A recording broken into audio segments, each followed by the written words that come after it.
जय माता दी दोस्तों, आप सभी को नवरात्रि की ढेर सारी शुभकामनाएं। माता रानी आप सभी की मनोकामना को पूरी करे।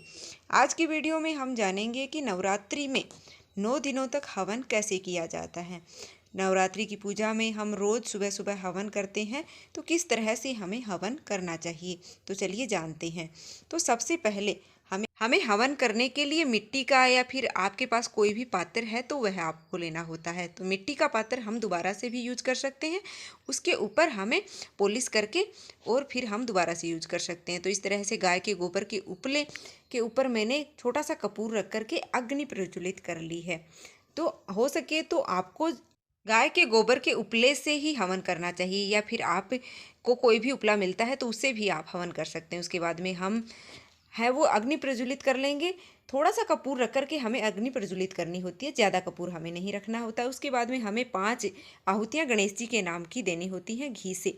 तो इस तरीके से हमें धीरे धीरे से मतलब प्रेम पूर्वक है वो घी में आहुतियाँ देनी होती हैं 5 गणेश जी के नाम की। और उसके बाद में हमें माता दुर्गा के नाम की, हमने नवग्रह स्थापित किए हैं उनके नाम की हमें आहुतियाँ देनी होती हैं।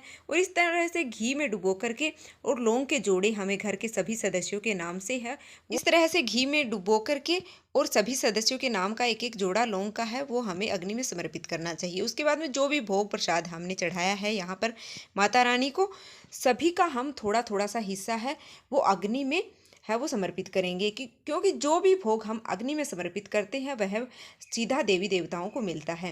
तो इस तरह से घी लगा करके हमने जो पान का बीड़ा है वह भी अग्नि को समर्पित कर दिया है। तो जो भी भोग हमने यहाँ पर चढ़ाया सभी भोग हमें अग्नि में है वो समर्पित करना होता है, जो कि भगवान को है माता रानी को है वो सीधा मिल जाता है।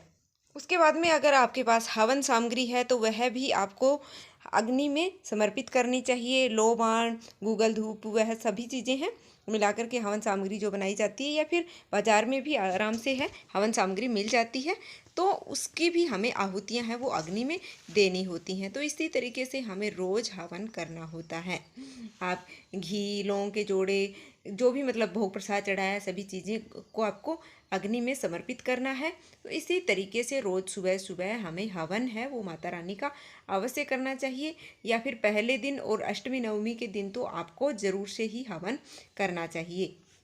तो इसी तरीके से गाय के गोबर के उपले से हमें हवन है वो करना चाहिए।